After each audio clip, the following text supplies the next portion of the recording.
I want to welcome everyone to the 25th meeting of the 46th year of the Rotary Club of Dublin and Worthington. Today's invocation and pledge will be led by Katie. So, Katie, you're on.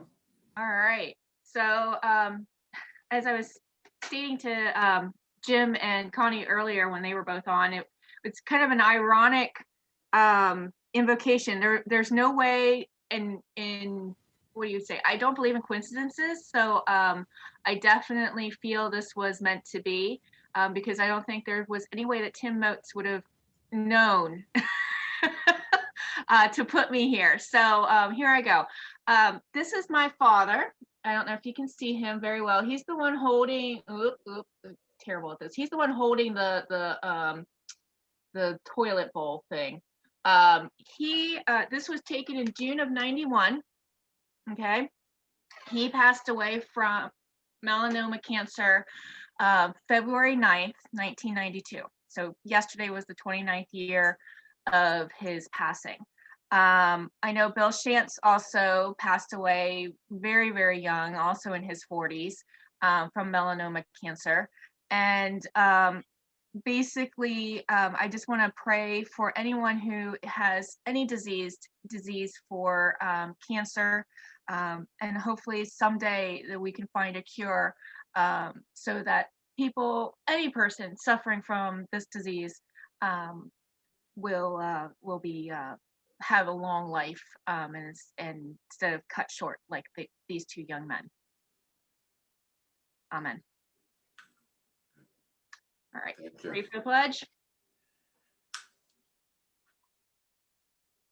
Oh, no. I gotta have my screen here. I'm not screwing up like last time. Okay. I pledge allegiance to the flag of the United States of America and to the republic for which it stands, one nation, under God, indivisible, with liberty and justice for all.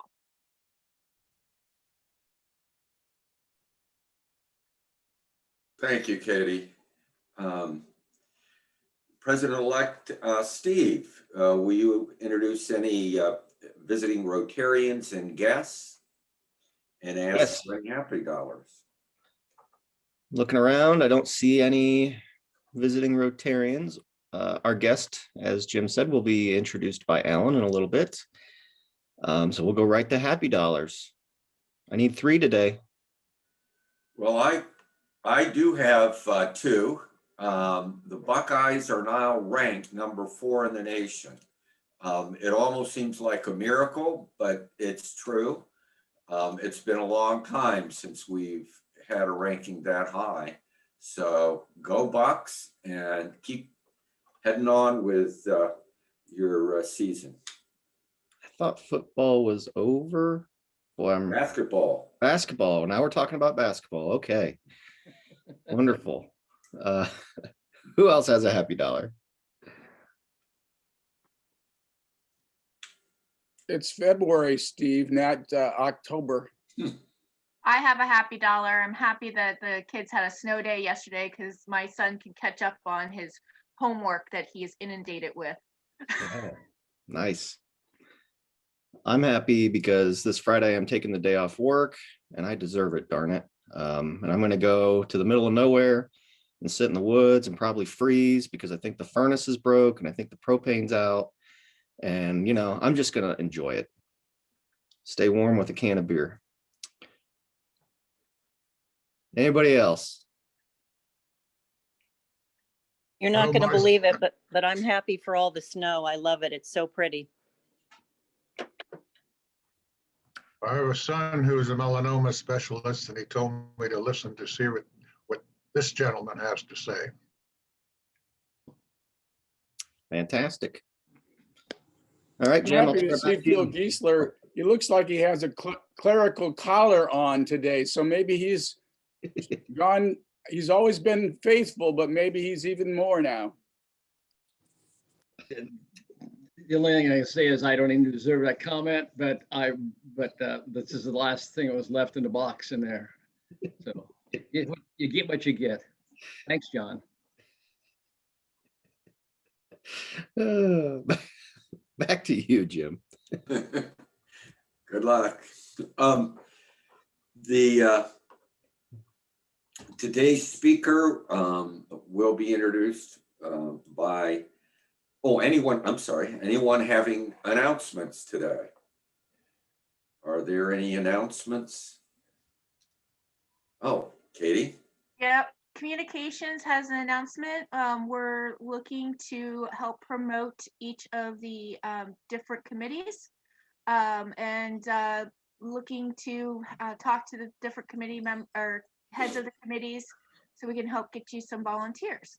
So if you're interested, give me a contact. If not, guess what? I'm coming after you. Anyways, that's it. That's terrific. Thank you, Katie. Any other announcements?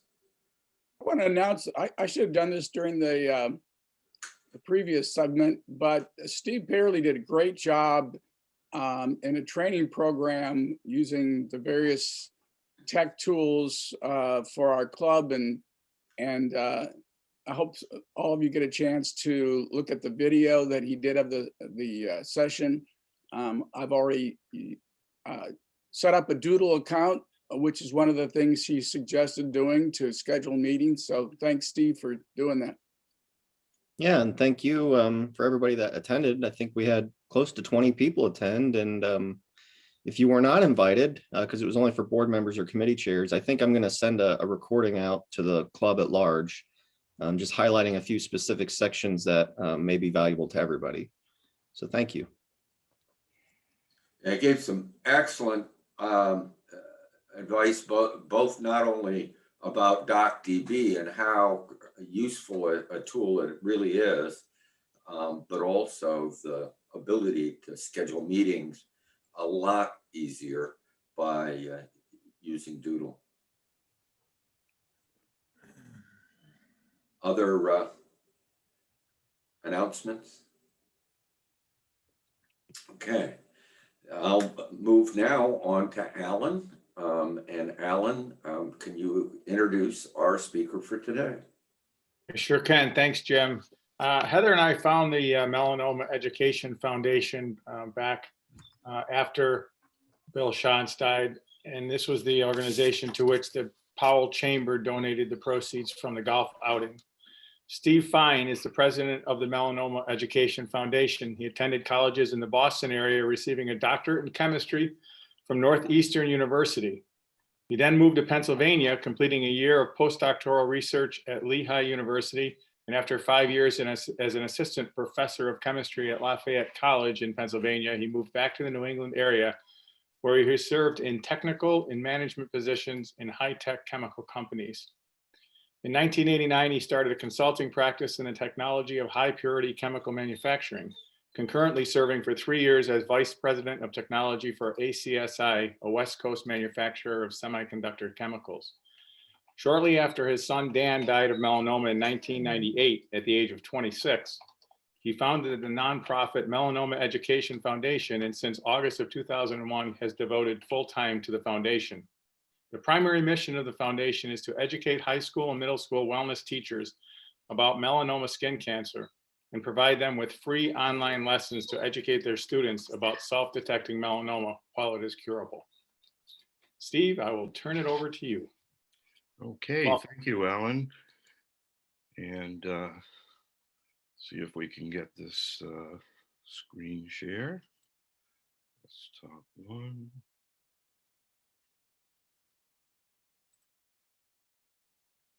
Oops, come on, come on.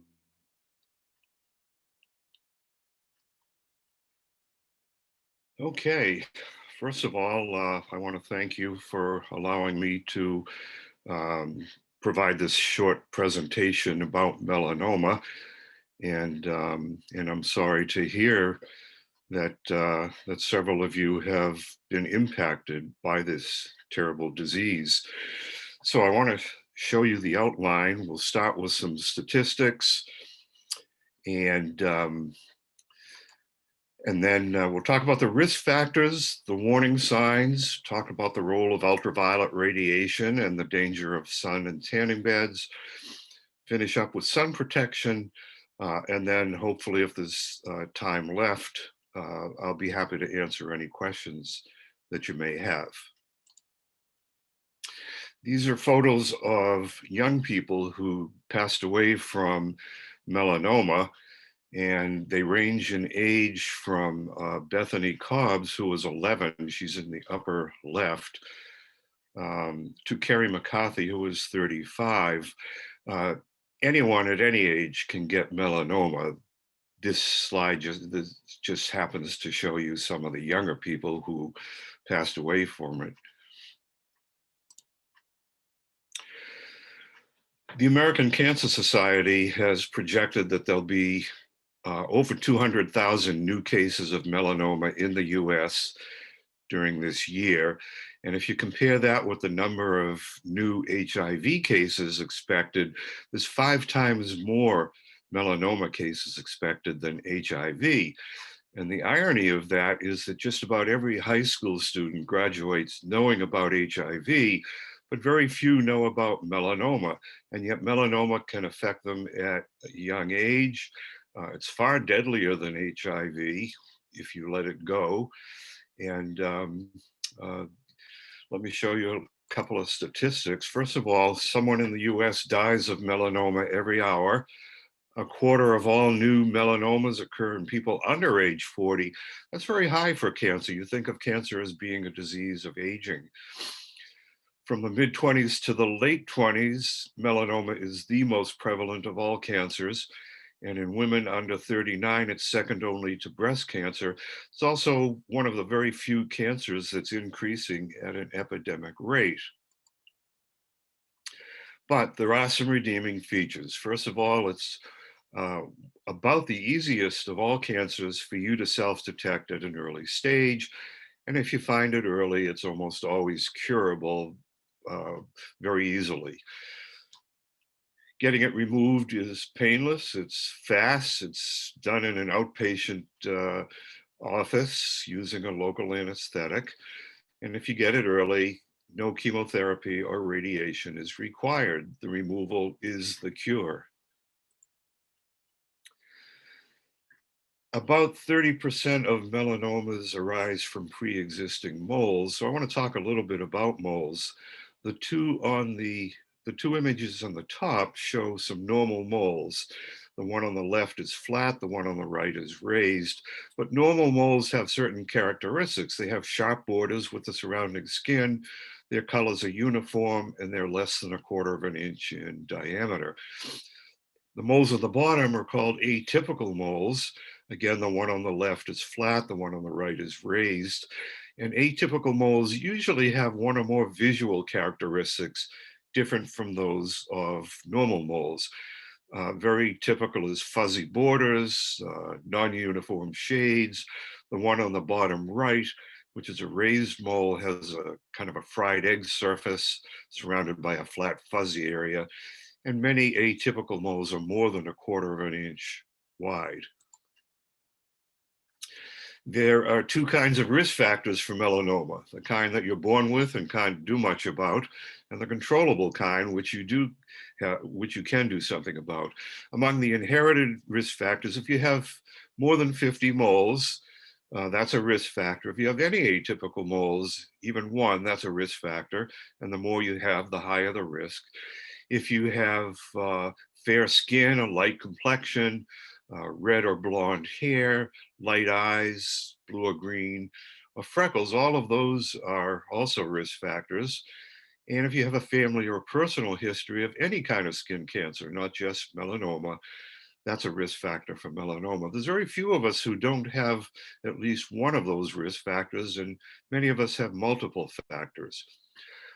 Among the controllable factors, there are 3 that stand out. If you've had any blistering sunburns under the age of 20, that's a high risk factor.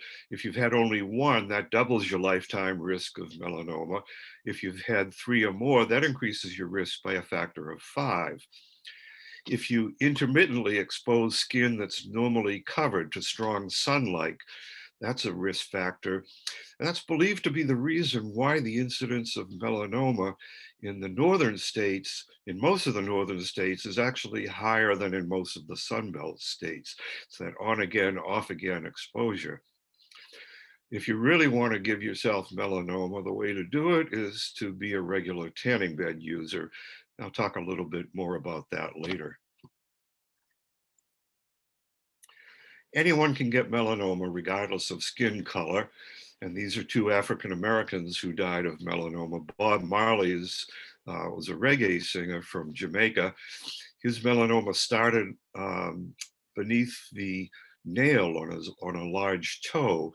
And before anyone knew what was happening, it had spread to his brain. And he actually died of melanoma tumors on his brain at age 36.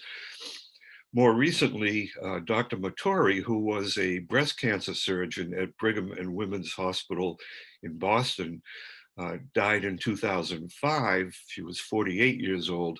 Her melanoma started on her scalp, and it was hidden by her hair until it was too late.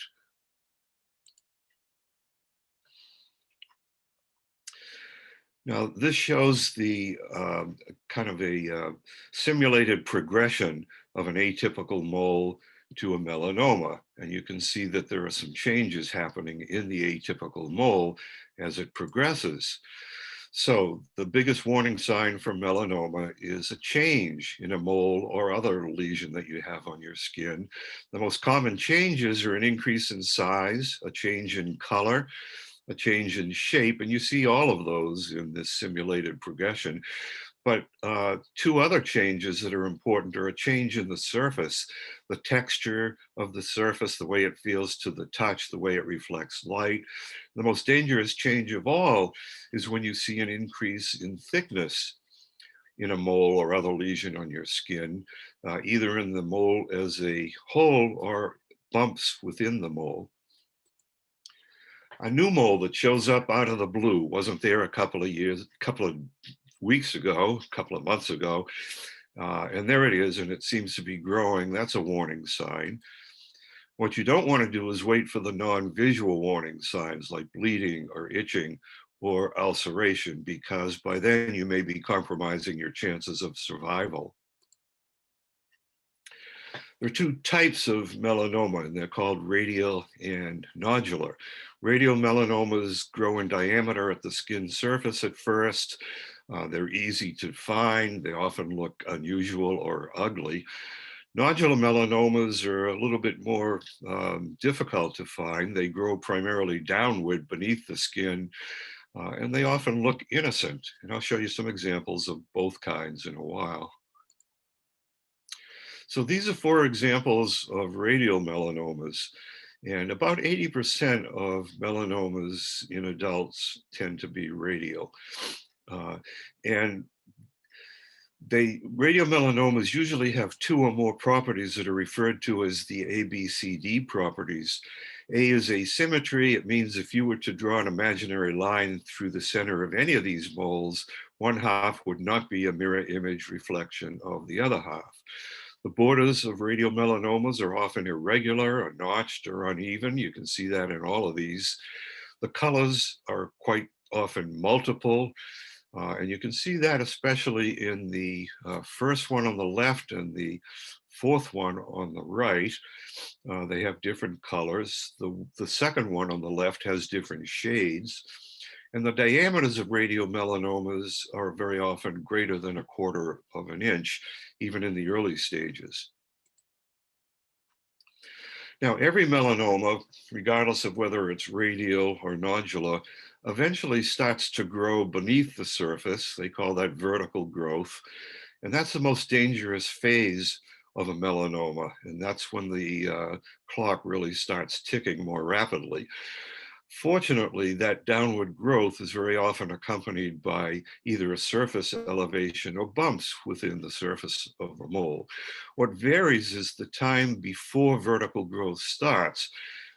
With radial melanomas, typically it's 6 to 12 months, may even be a little bit longer.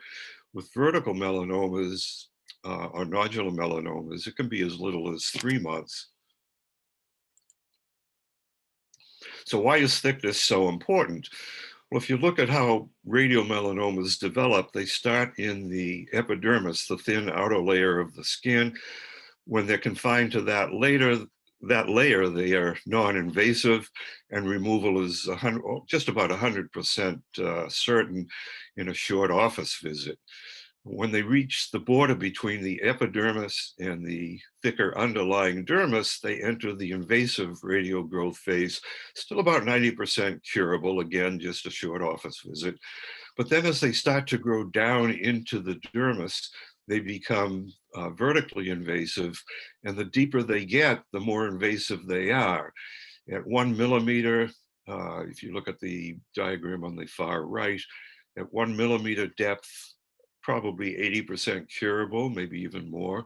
By the time it reaches 4 millimeters, probably under 50% curable. And if it gets down into the subcutaneous layers, the chances of cure are quite slim. Now, these are some examples of nodular melanomas, and they are the most dangerous kind. And you see 4 examples. The one on the left with the arrow points to a flesh-colored oval-shaped melanoma on an earlobe. That was about 2 millimeters thick, and so time will tell if it was curable.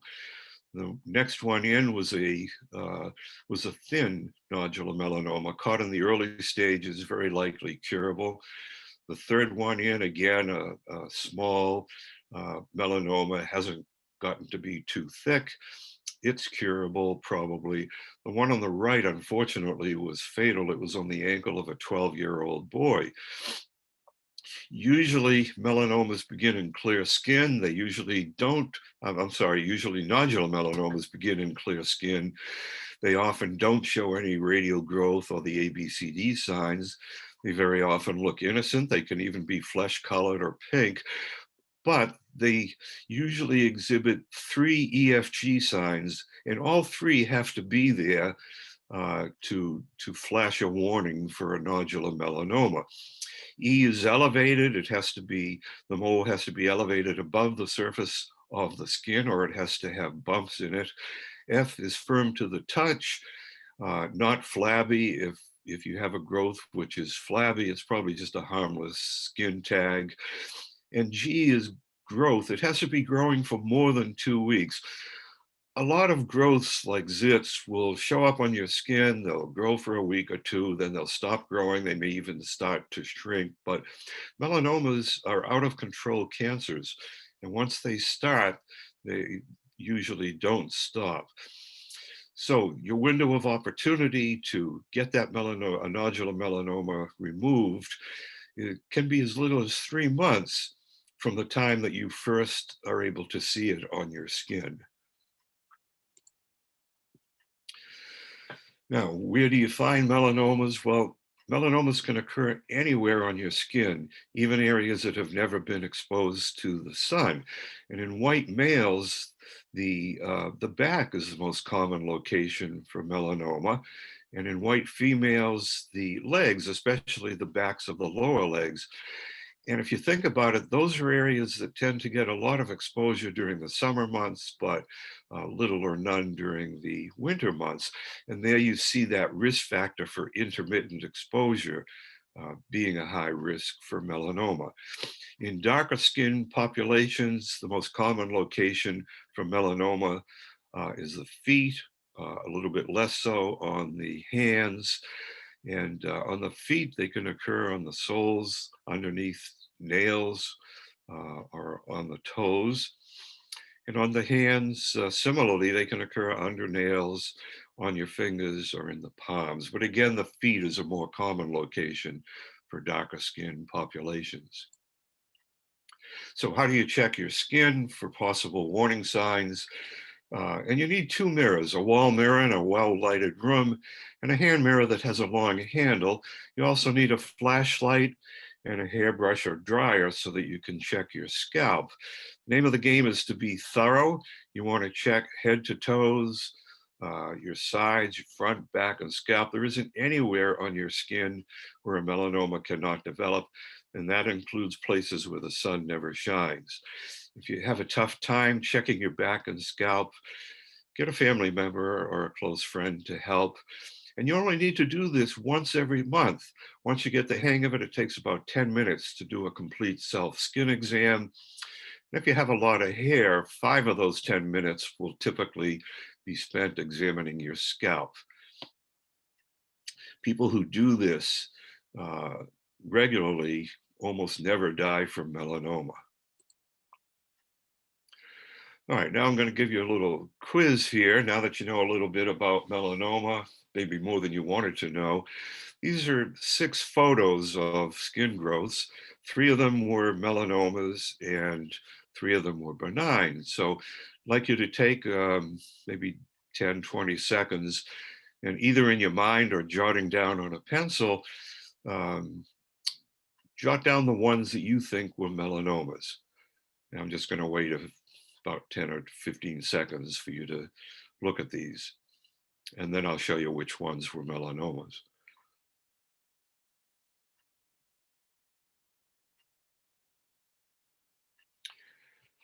Okay, so let me show you which ones were melanomas. And you're probably surprised at this. One of the things about melanoma is that appearance alone may not be enough to clue you in that you have a possible melanoma. History is also necessary. And this was a trick question because I didn't tell you anything about the history. I didn't tell you what these looked like a month or 2 earlier. And if I did, you would have known that the images number 2 and number 5 and number 1 had not changed at all. And the ones on number 3, 6, and 4 had changed. The one on number 4, the lower left, is kind of interesting because it was on the toe of a patient who went in for his annual dermatology exam, showed it to the dermatologist and said, should I get this removed? And the dermatologist looked at it and said, well, no, it's, you got sharp borders with the surrounding skin, uniform colors. I just leave it alone. And the patient said, you know what? I think it's been growing very slowly. I just feel more comfortable if you removed it.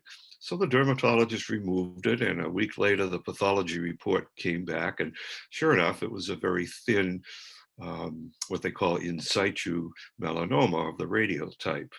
So in addition to checking your skin, you need to be your own advocate.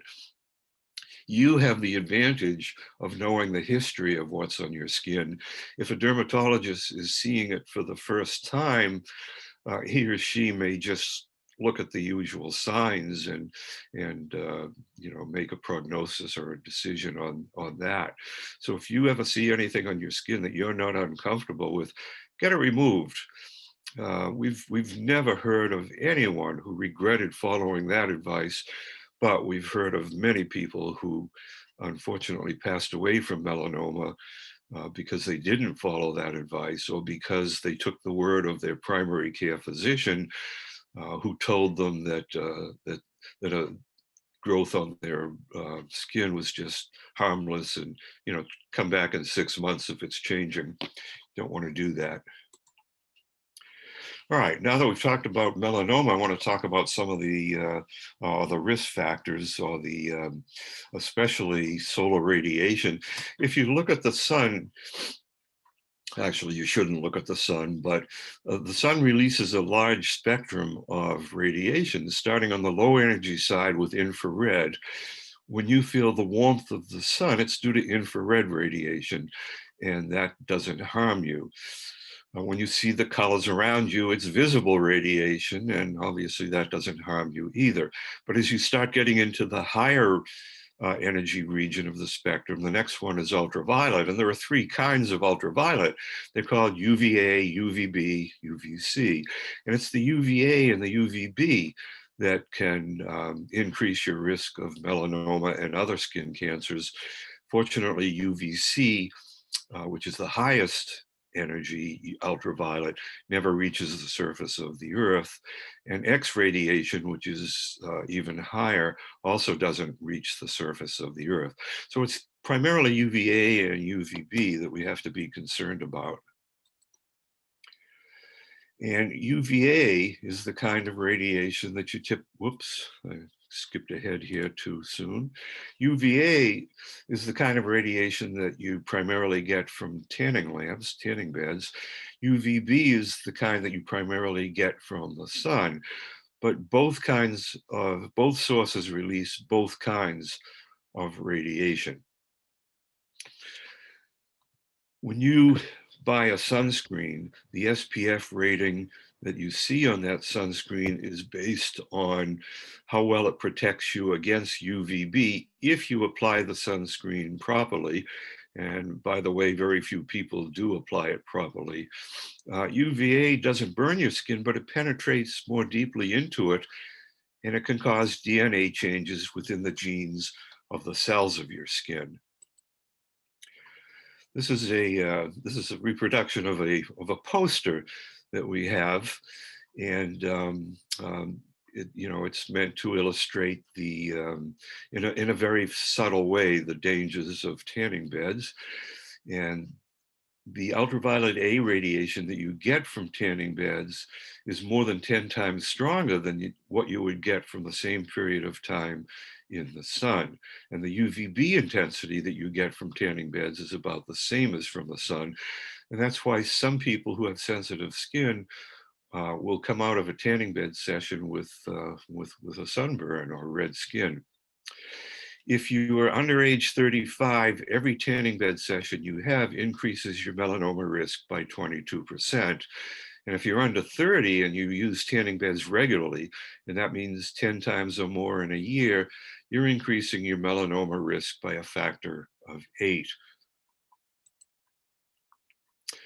So is there an alternative if you like having that tanned appearance?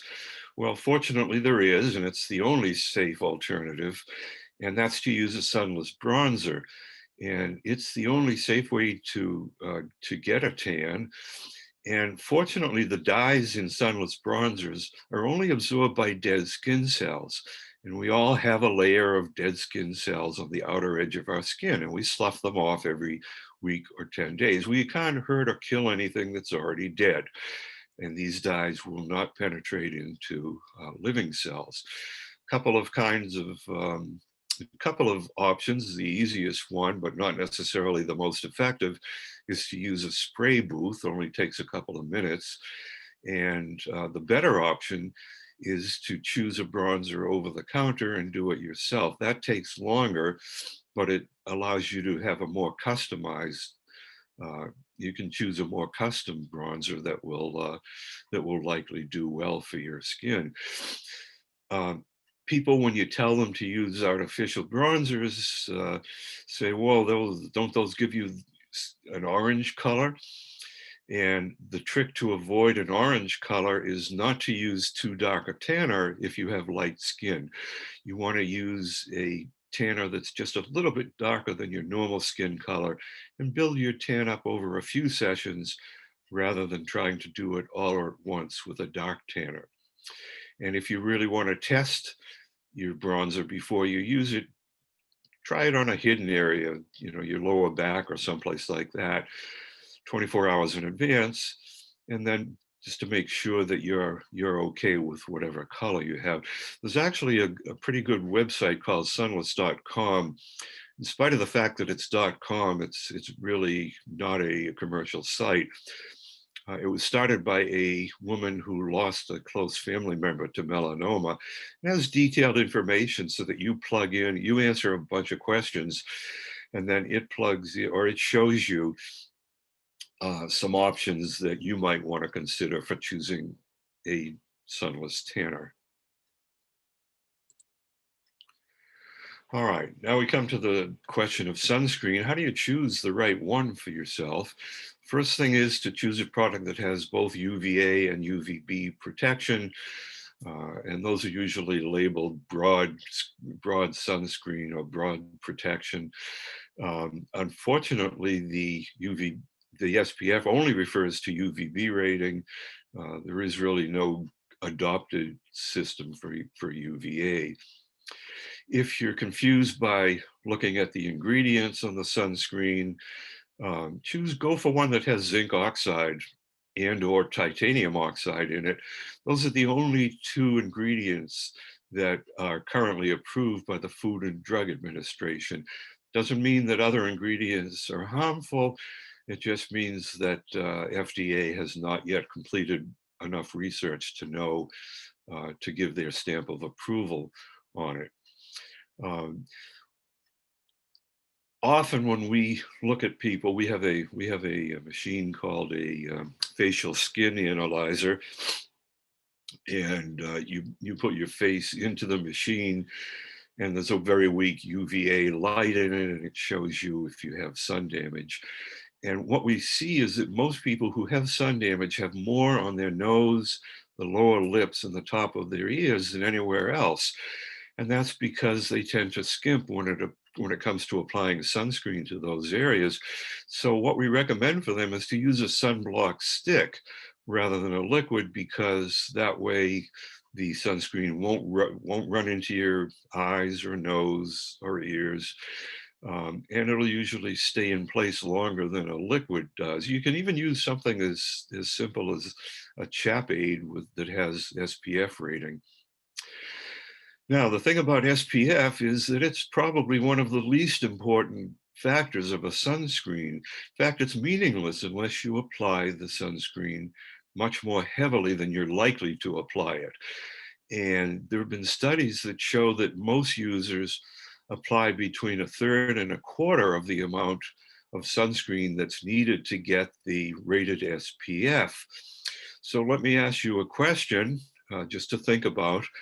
Let's suppose you get the highest rated SPF sunscreen you can get, which is about SPF 100, and you apply 1/4 or 25% of the required amount. What is the actual SPF rating that you're getting? Just think about that for a couple of seconds. And I will bet you that most of you think that it's 25. Well, actually it isn't, it's 3.1. And that's because there's an exponential relationship between the thickness of the sunscreen that you apply and what you're actually getting at the surface of your skin. And this came out of a Scandinavian study that was published in a reputable journal, peer-reviewed. And it just showed that there's not a linear relationship between the thickness of the sunscreen that you apply and the actual SPF that you're getting. Okay, so you may want some more information, and if you do, we have a website that I would like to refer you to. It's called skincheck.org. It's a very user-friendly site, and it has all kinds of information, including photos of melanomas and things that melanomas can look unusual. They can look light, skin colored, things like that. There are photos of all of those. There's a nice video that summarizes in 30 minutes what I just said now, and plus much more information. The background of our organization, who we are, what we do, how we originated is there. And since its inception, we've had over 39 million hits on the website. So at this point, what I would like to do is turn it over for questions that you might have, and see if I can, okay, I gotta escape this and escape that. And let me just go to turn the video on so that you can see my homely face. And any questions you have, just go right ahead. Stephen, I have a question. I have my nail tech. I use a gel polish that is cured with an ultraviolet lamp. Mm-hmm. I'm sure that is probably rates right up there with the sunbed. Am I correct? Yeah, you are correct. You know, there's a pretty intense ultraviolet exposure. There's couple of ways to get around that. First, don't use a gel polish, use a more conventional kind.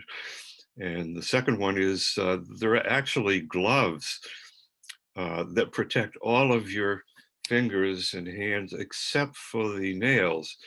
And so you'd be limiting your ultraviolet exposure to your fingernails, and that would afford you a fair amount of protection.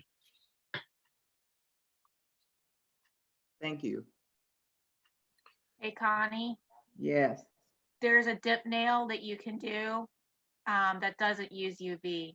So if you want more information, let me know. Okay. I'm Okay, obsessed thank- about it.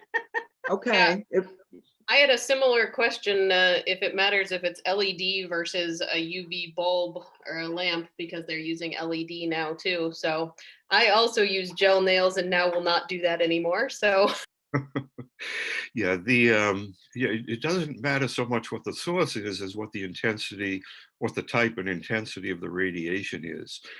And what the radiation does is it polymerizes the ingredients in the gel so that it becomes much harder. But heat will do the same thing for some nail polishes. And as I said, you can also get UV protective gloves that protect all of your hands except for the nails. Go dip. well, Anymore. the dip Who'd have thought? the dip gets cured by UV too, right? So No, it doesn't. Nope, it does not. It hardens without any hardening agent whatsoever. Yeah. So I think because it's, you know, with the other, it's more like a, I don't know. I just like the fact that it's my nails and it's just a polish. However, this really concerns me now.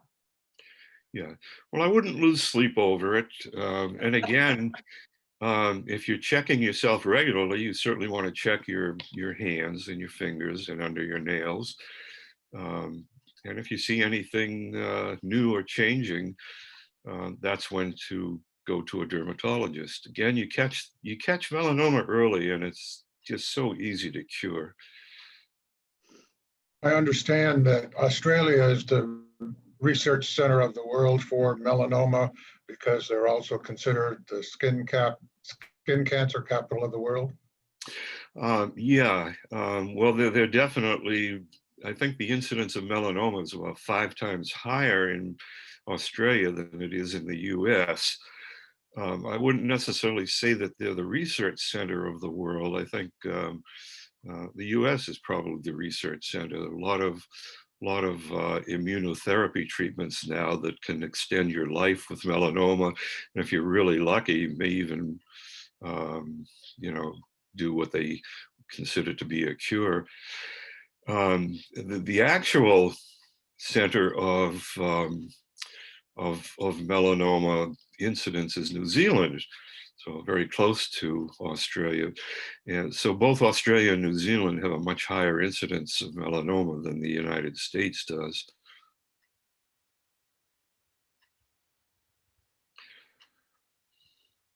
Okay, other questions? Yes, for someone like me who doesn't trust their own judgment and looking at my body, I'm wondering how often would you recommend that I see a dermatologist? You mentioned that this disease can progress quite rapidly. Would it be annually, semi-annually? Well, the first thing is, I think just about everyone should get a baseline dermatology appointment. And that way the dermatologist can, I mean, even if you're clear, the dermatologist can point out things to keep an eye on. If you don't have anything that needs to be watched closely, annually is a good time for dermatology. And also don't forget an ophthalmology appointment, because melanoma can actually start on the eye. So ophthalmology, dental hygiene appointment is important, because melanomas, especially in darker skinned people, can actually originate in the mouth. So you want to make sure that from choosing doctors that you take care of yourself once a year. And if a dermatologist does find something on your skin, they can usually remove it right then and there. You might not have melanomas. There are things that look like melanomas. Keratoses, for example, can look like a melanoma, but they're completely, or usually completely harmless. I've had that test done at a dermatologist that you were talking about, where they look at how much sun damage that you have. I had this done in high school. My mom worked for a dermatologist, and I was shocked, even as a teenager, how much sun damage was on my face. So Yeah. I can only imagine what it would be like now if I had that same test done. But Yeah. I learned Well, young the importance of sunscreen and getting moles checked. absolutely. And you know, we take the facial skin analyzer machine pre-COVID and hopefully post-COVID into a lot of schools, and students are amazed when they see how much sun damage they have. The good part about that is, well, of course you discovered the good part, that it increases your awareness of just how damaging the sun can be. But the other thing is that when you look into the machine, if you have a lot of sun damage, it shows up as purple freckles. And people look at that and they say, oh my God, could some of those turn into melanomas? The answer, fortunately, is no, because what you're seeing is little clumps of melatonin, which is just the dye in your skin. And that dye in your skin cannot become malignant. It can't become cancerous because it has no skin, it has no cell structure. So even though it may look terrible, you don't have to worry about those freckles becoming malignant. It's other things that you even don't need a UV lamp all you need is a mirror or two. Those are the things that you need to check on, and luckily they're visible to the naked eye. You don't need any special instrument to see them. Stephen, you see clothing that's advertised as being helpful in this regard. What's the answer on that? Is it effective to wear certain types of clothing that provide that protection? I think it is. And the advantage of clothing compared to sunscreen is that clothing has a rating called UPF rather than SPF. It's very similar in its nature to SPF. But SPF depends upon how heavily you apply the sunscreen. UPF, you just put on the clothing and you get that kind of protection. So I think the answer to your question is yes. Sun protective clothing is definitely worth considering. You don't have to spend a lot of money to get it. You can get ordinary clothing that has tightly knit weave. And if you really want to find out whether it's going to protect you from the skin, hold it up to the sunlight, to direct sunlight, and see how much sunlight penetrates. If just a tiny bit penetrates, then you're good to go. If a lot penetrates, then you might want to consider sun protective clothing. There's also a dye. I forgot who makes it. I think RIT might make it. And you spray it on ordinary clothing and it increases, it confers a pretty high degree of sun protection, and it supposedly is stable through several washes.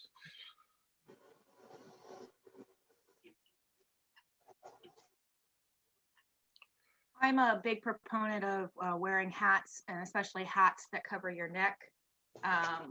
That's also if you're trying to protect yourself from skin cancer, that's a huge thing, because our neck is not always protected. And that's where my father's cancer was discovered, was on the back of his neck.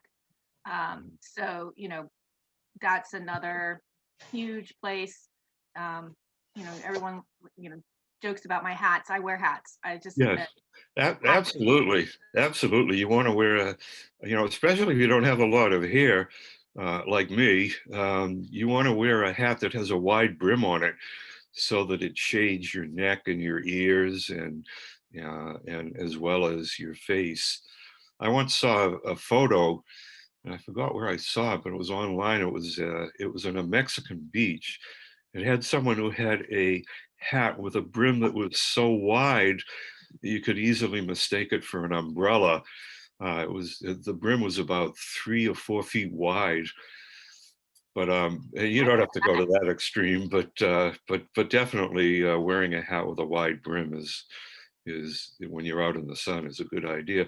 You also have to be concerned about reflected light. You can be in the shade and still be getting a lot of sun exposure through reflection. If you're under a beach umbrella, for example, you can get as much as 50% of the light that you would get if you were directly in the sun, just being reflected off the sand or off of the water. If you're at a pool, even though you're in the shade, the sun reflecting off the sidewalk or off of a light building can give you, can actually be a risk factor as well. I was gonna say sunglasses are huge. Make sure your sunglasses are UV protected.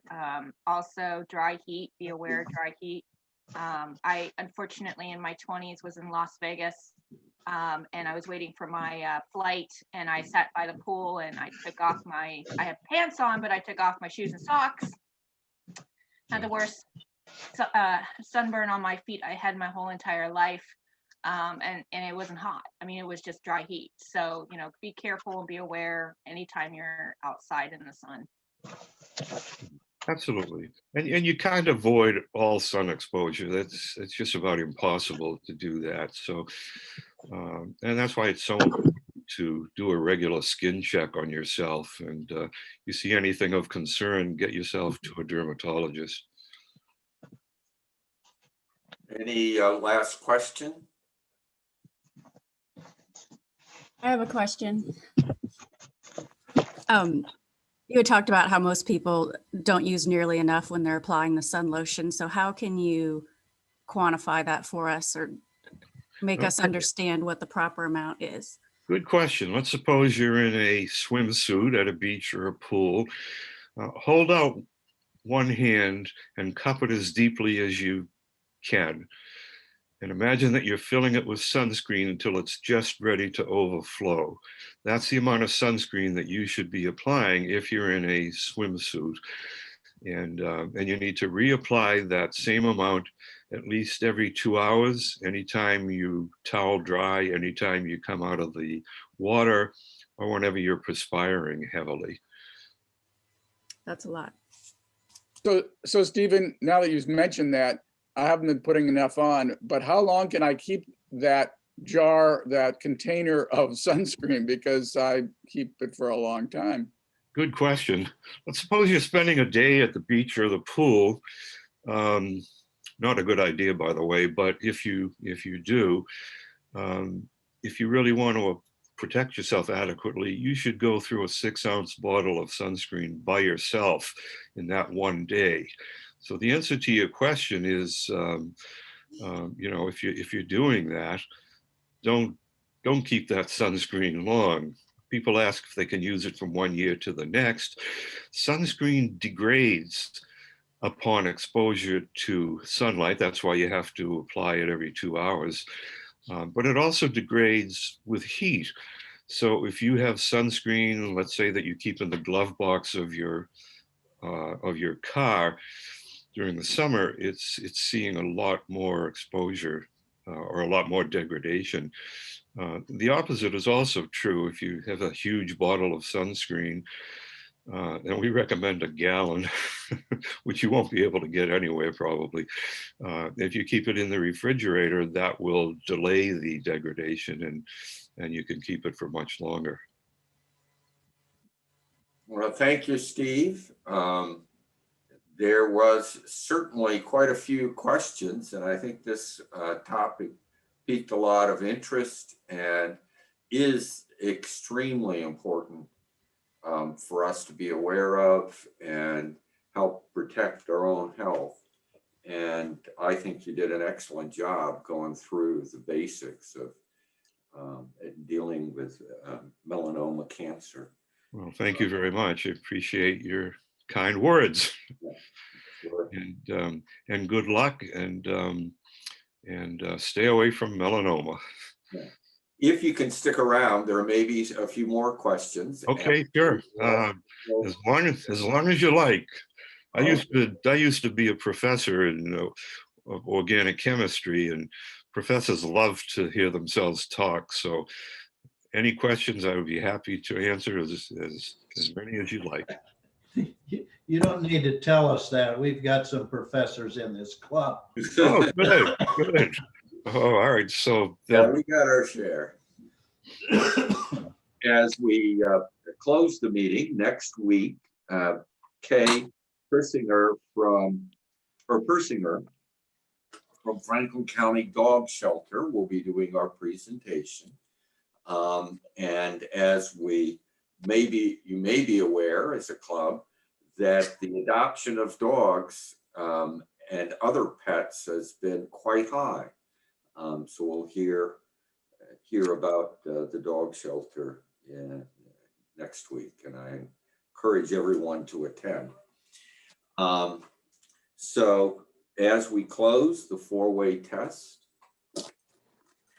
I'd like you to repeat after me. Of the things we think, say, and do. Is it the truth? Is it the truth? Is it Second, Is it fair to all concerned? third, Will it build goodwill Build and better better friendships? friendships? and fourth, Will it be beneficial Beneficial to all concerned? Again, thank you for attending this week, and I look forward to everyone coming back next week at noon. Have a good week, and I'll see you next week. Bless you. Thank you. Bless you. You want to Thank stick you. on and have informal discussion, either with Steve or with other club members, you're welcome.